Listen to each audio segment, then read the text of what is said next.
जिस दिन मोहब्बत हो जाएगी मकसद भी मिल जाएगा और मौत से डर भी लगने लगेगा। अफसोस आपकी ख्वाहिश शायद कभी पूरी नहीं हो पाएगी। मजा आता है मुझे इस खेल में। मैंने तुम जैसा नमूना कहीं नहीं देखा। नहीं, मुझ जैसा मैं कहीं।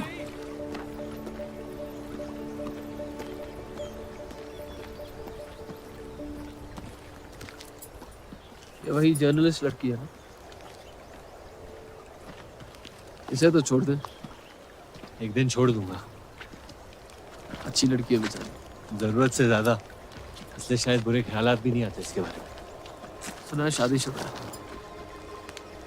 आप जानते हैं ना आप क्या कर रहे हैं?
जितनी घर वालों से दूर हो रही थी उतनी जफर के करीब हो रही थी। दुनिया के लिए जफर बस एक पहेली था, लेकिन उसको सुलझाने में मैं उलझ रही थी। ये छापने लायक नहीं है।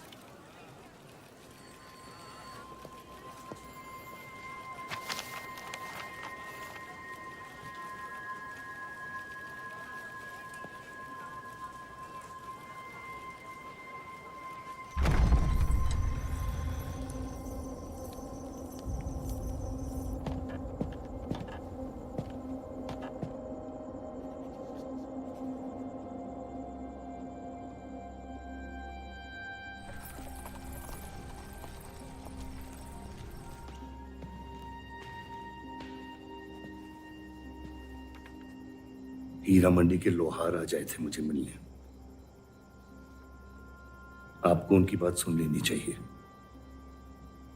वरना वो हमारे मुस्लिम स्टाफ को स्ट्राइक पे जाने पर मजबूर कर सकते हैं। बाबा, साफ साफ बताइए किस बारे में बात करना चाहते हैं आप? रूप।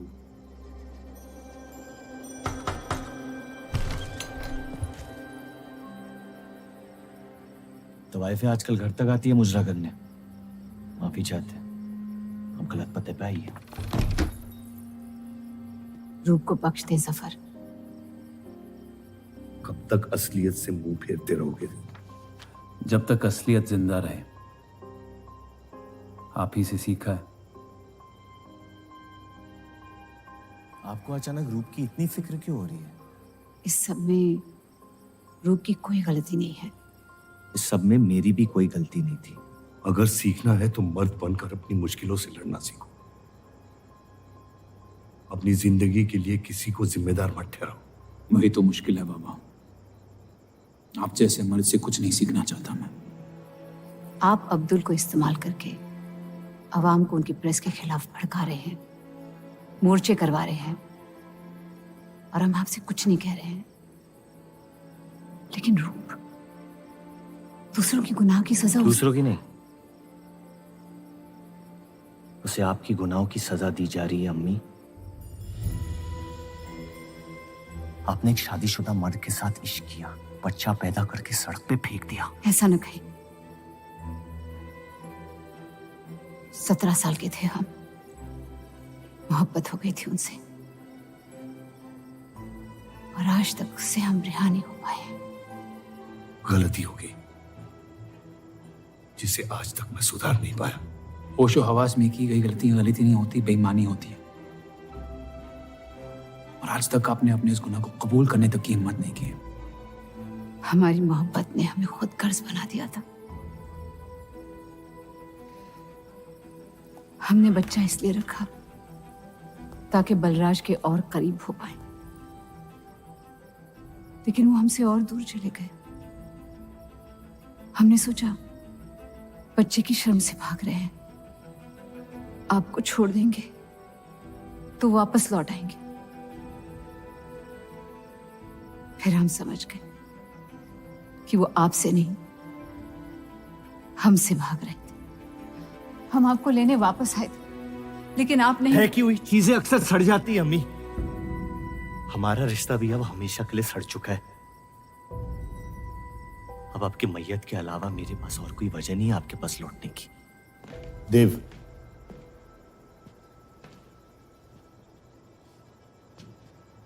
बस एक बात कहना चाहता हूं।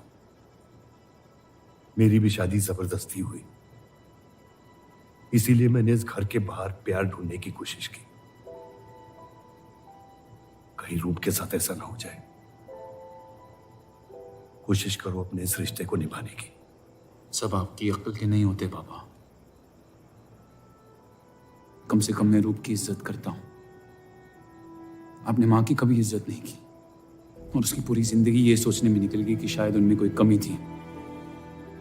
आपके बच्चे तक को कबूल करने को तैयार थी। पता नहीं इतनी हिम्मत कहां से लाती थी वो।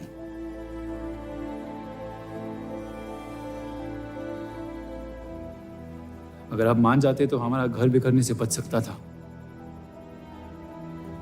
लेकिन आपका घमंड आपकी गलतियों से भी बड़ा था।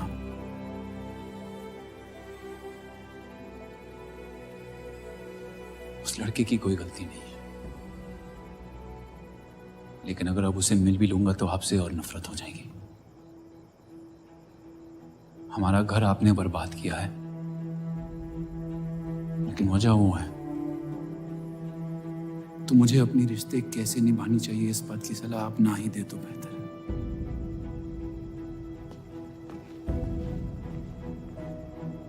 बलराज चौधरी ने अपने जायज बेटे को मेरे हिस्से की दौलत, शोहरत और इज्जत दे दी, तो बदले में मैं उसके बहू को छीन लूंगा। और मेरे पास कुछ खोने को तो है नहीं। हरामियों का कोई वजूद नहीं होता, उनका कोई ईमान नहीं होता, किसी को उनकी जरूरत नहीं होती है। यही सुन सुन के बड़ा हुआ हूं मैं। लेकिन अब बस, जिस लड़की को वो अपना घर आबाद करने के लिए लेके आए थे, उसी लड़की से मैं उनका घर बर्बाद कर दूंगा। फिर क्या होगा? ये सब करने से आपको अपने अब्बा, अपना बचपन, अपनी इज्जत, अपना हक वापस मिल जाएगा।